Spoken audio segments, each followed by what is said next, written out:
Moi, je suis l'honorable sénateur Ngambani Adonis. Je suis le premier vice-président de la Fédération de handball du Congo. Je suis également membre du conseil de la Confédération africaine de handball. Et je suis tuteur de beaucoup d'équipes de football, de handball, jusqu'à.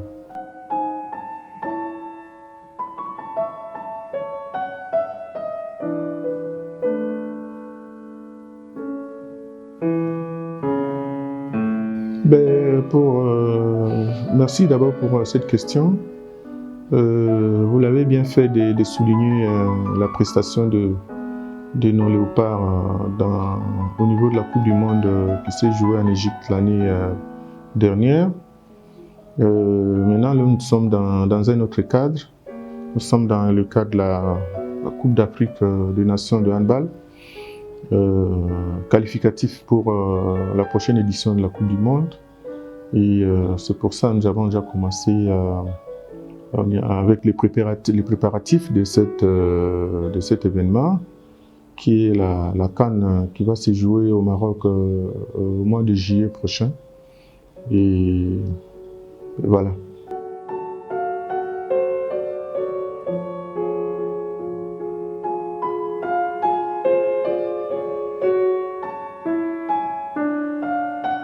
Oui, effectivement, nous avons pour la base, pour une grande partie de cette équipe, nous l'avons gardée à 70%.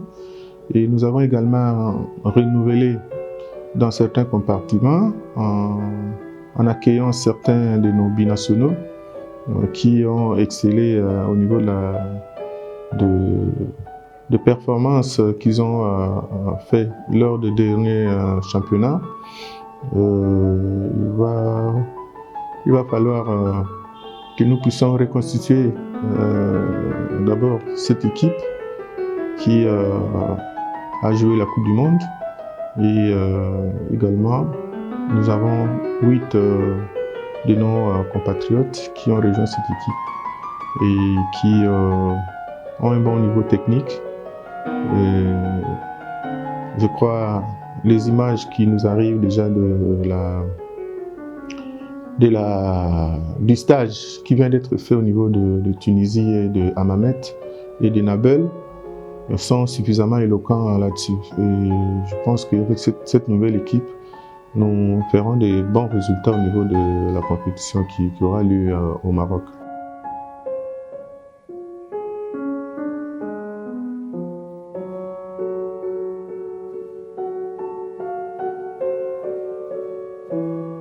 Oui, jusque-là, ça se déroule bien. Et malheureusement, nous sommes focalisés actuellement qu'avec les professionnels, ceux qui sont au niveau de l'Europe et au niveau de l'Afrique du Nord. Parce que, vous le savez bien, chez nous ici, on avait quelques petits problèmes. Le championnat n'a pas encore débuté. Les joueurs sont au niveau de préparation sur le plan, disons, de la musculation, surtout pour les garçons. Et il n'y a pas moyen de rassembler ici sur place les sélectionnés. Donc nous attendons, heureusement que la CAN a été repoussée au mois de juillet. Donc nous attendons que le championnat d'ici commence effectivement pour pouvoir déceler certains de meilleurs joueurs d'ici, pour pouvoir les rassembler avec ceux de l'Europe pour former une équipe comme ça a toujours été le cas.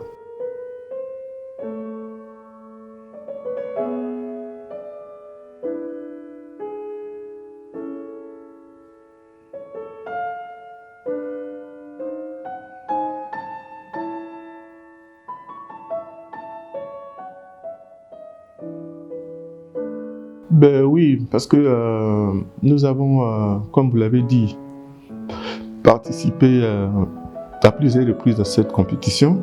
Mais vous devez savoir qu'avec les moyens qui sont les nôtres, il est difficile, quelle que soit notre bonne volonté, d'égaler les pays les plus organisés à la matière, c'est-à-dire les pays du Nord, les pays de l'Afrique du Nord, parce qu'ils sont en contact direct avec l'Europe. Vous savez que sur le plan de la pratique de handball, le continent européen a un cran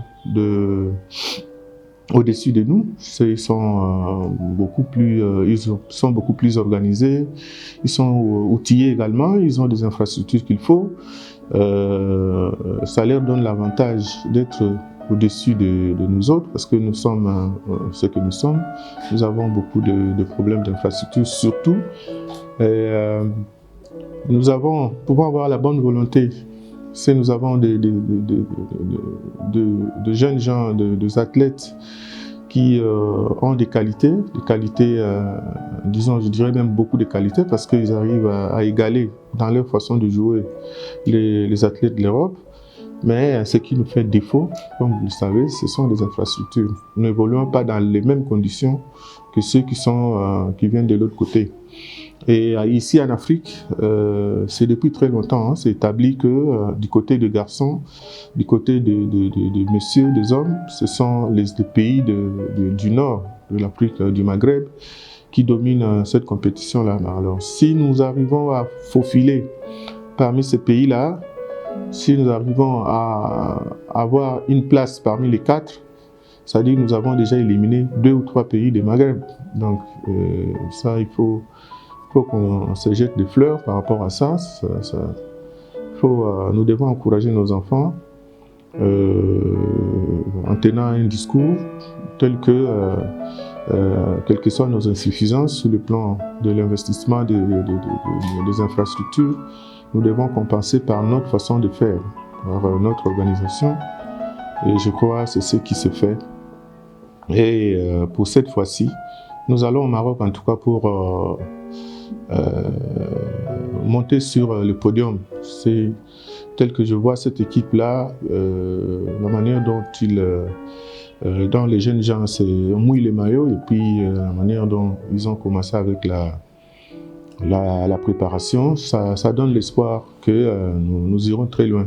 Pourquoi pas prendre cette coupe-là? Parce que cette fois-ci, je la vois très bien étoffée, avec des athlètes de qualité qui se jouent dans des championnats de renom sur le plan international.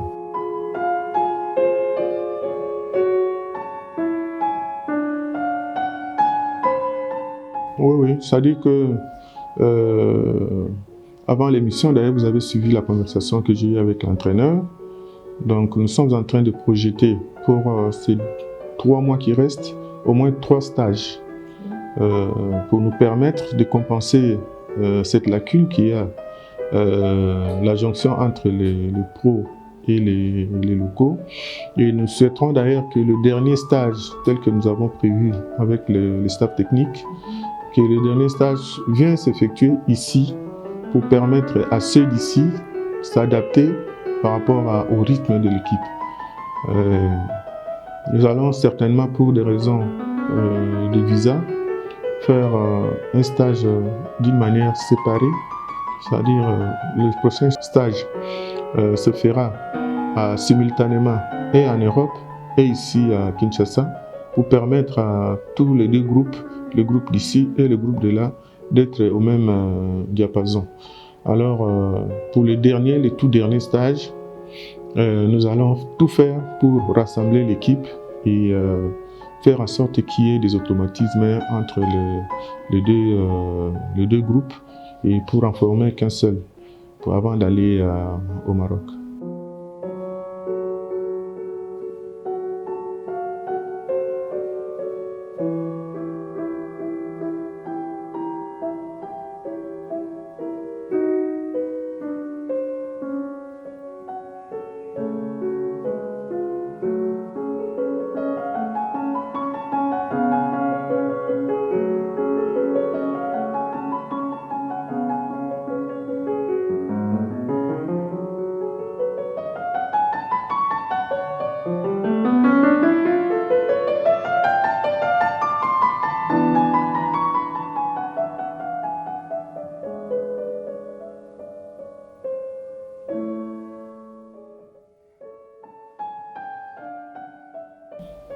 Bon, je voudrais situer cela en deux temps, parce que s'il faut analyser sur le plan technique, nous allons dire que nous avons fait beaucoup de progrès par rapport à nos résultats sur le plan africain, parce que c'est sur ce plan-là que nous devons nous mesurer par rapport aux autres et voir si nous avons évolué ou bien régressé. Et par rapport à l'organisation d'une manière générale, il faut dire que nous avons rencontré beaucoup de problèmes durant ces 2 dernières années. C'est le Covid qui nous a posé pas mal de problèmes. Et je crois cette année, comme il y a plus de Covid, nous allons reprendre avec les activités d'une manière normale et essayer de voir si nous allons atteindre encore la vitesse de croisière, parce que les années antérieures à cette période de Covid, on avait vraiment une bonne organisation et les résultats étaient positifs. Alors pendant les 2 ans ici, je ne pourrais pas vous dire que ça a vraiment été de rose. Ça a eu pas mal de problèmes, mais on fait avec, et puis surtout la détermination et la volonté ne nous manquent pas. Et d'ailleurs, c'est pour cela qu'au niveau de la Confédération africaine de handball, on nous fait encore confiance en acceptant de lire parmi les membres qui composent cet organe fêtière du handball au niveau africain, certains Congolais, entre autres votre modeste serviteur, et certains autres amis qui sont dans des institutions de handball ici au pays. Et cela dénote que on nous fait confiance à un certain niveau de l'organisation de cette compétition. Et le plus important, c'est de lancer un message à notre gouvernement, de ne pas laisser tomber les bras, parce que c'est le seul pourvoyeur et le seul qui nous accompagne dans l'encadrement de la jeunesse. Et je sais que beaucoup d'efforts ont été fournis malgré les problèmes que nous avons dans le pays. Et le gouvernement nous accompagne pour pouvoir organiser ces équipes nationales et à tous les niveaux.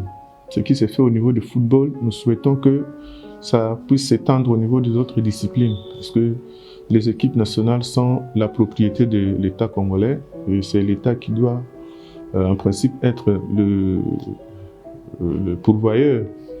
Et voilà, donc jusque-là, le ministère des Sports nous a accompagnés dans la préparation de cette compétition. Malgré les moyens, nous devons faire avec les moyens qu'il y a. Donc il ne faut pas trop exiger non plus au gouvernement. Il y a beaucoup de problèmes à régler dans le pays. Donc le peu de moyens qu'ils mettent à la disposition de l'équipe, nous devons faire avec, surtout organiser les activités de l'équipe nationale pour que nous puissions avoir un bon résultat au mois de juillet.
Bon, c'est comme je venais de le dire tout à l'heure, là, normalement les championnats devaient commencer au mois de janvier. Parce que notre calendrier sportif concernant le handball va de 15 janvier au 15 octobre. Ça, c'est l'année sportive pour le handball, la discipline de handball. Alors, nous avons connu quelques problèmes avec cette situation de Covid. Il fallait certaines dispositions et voilà, donc les différentes entités sont alertées par rapport à la reprise dans presque toutes les entités à travers le pays. Il y a le Katanga qui commence déjà à la fin de ce mois, et puis Kinshasa emboîte le pas 2 semaines après. Il y a les autres provinces, le Bandundu, disons Bandundu, l'ancienne configuration, parce que nous sommes encore au niveau des anciennes configurations, l'Équateur, le Deux Kasaï et les autres dans l'espace Kivu, ils sont encore au niveau embryonnaire, au niveau scolaire. Donc ceux qui sont au niveau scolaire, en principe, devaient déjà débuter la semaine passée, mais bon, il se pose un petit problème d'organisation. Il faut qu'on leur envoie du matériel. On attend faire le point avec la direction technique pour pouvoir envoyer du matériel pour que, à leur niveau, ils commencent. Mais ceux qui sont dans les niveaux élites, ils doivent en principe commencer au plus tard le 15 avril pour qu'on ne soit pas en retard complètement d'une session. Donc voilà un peu par rapport à l'organisation des championnats, ce qu'on pouvait avoir comme information.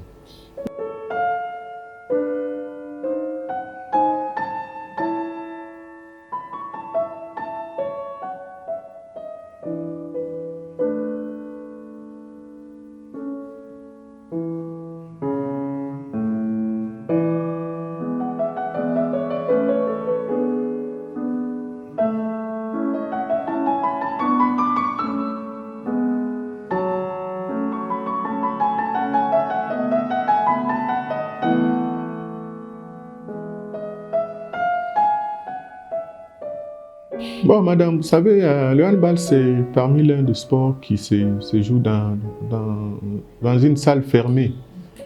Donc, c'est pas comme le football où ça se joue à ciel ouvert. Donc, ça doit, quelles que soient les intempéries, le match doit se jouer. Donc, ça doit se jouer en principe dans une salle fermée. Et le match est censé se jouer, qu'il y ait des intempéries ou pas. Il faut que le match se joue. Nous avons ce problème-là. Il est un peu curieux de constater que des organismes, des organisations comme des ambassades, des écoles, des expatriés ont des salles couvertes. Et ils font jouer leur championnat au niveau de leur structure. Des écoles, donner un exemple, l'école française a une salle, l'école belge a la sienne, et nous, tout un pays, nous n'avons même pas de salle. C'est une situation un peu rocambolesque que nous ne comprenons pas du tout. Donc nous demandons vraiment au gouvernement de tout faire pour construire ne serait-ce qu'une salle. Je vais vous donner un exemple. Si vous allez à Brazzaville, juste ici en face, dans une population, avec une population d'1,5 million habitants, ils ont 4 stadiums et un gymnase. Donc, comment on appelle 4 gymnases et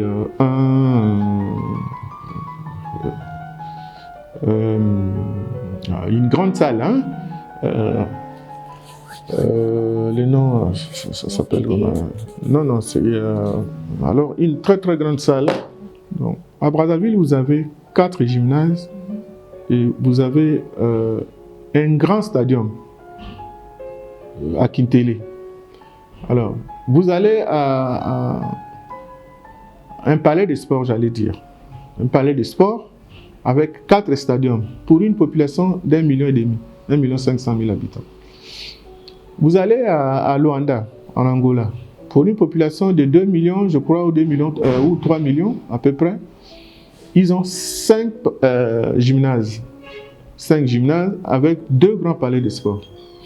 Alors nous ici, nous sommes à plus de 10 millions, Dans une ville, nous n'avons aucune salle, même pas un seul gymnase, même pas le palais des sports, n'en parlons pas, parce que les gymnases même, vous n'en avez pas. Il faut que cette situation-là soit compensée. L'État doit faire beaucoup d'efforts pour regarder de ce côté-là, c'est-à-dire la construction des infrastructures. Nous sommes un pays de sportifs. Nous avons des sportifs à tous les niveaux. Et les hommes, les femmes, nous les avons. Nous avons des jeunes de qualité qui peuvent faire le sport et amener des résultats, faire rayonner le pays à travers le monde par le sport. Je pense qu'il y a des pays qui ont fait suffisamment de preuves en faisant monter leur drapeau à travers le monde par le sport. Et le Brésil, n'en citons pas, les États-Unis, la Russie, la France et les autres. Et pourquoi pas la RDC qui a une jeunesse qui a beaucoup de qualité. Et nous pouvons amener nos éducateurs à avoir une bonne formation pour pouvoir s'occuper de cette jeunesse-là. Il y a beaucoup de pistes de solutions qui peuvent nous donner d'issue par rapport aux difficultés que nous avons pour l'encadrement de la jeunesse. Donc c'est vraiment une piste à exploiter. Il faut que l'État puisse regarder de ce côté-là. Construire des infrastructures pour la pratique du sport, c'est vraiment une chose que nous appelons de tous nos vœux.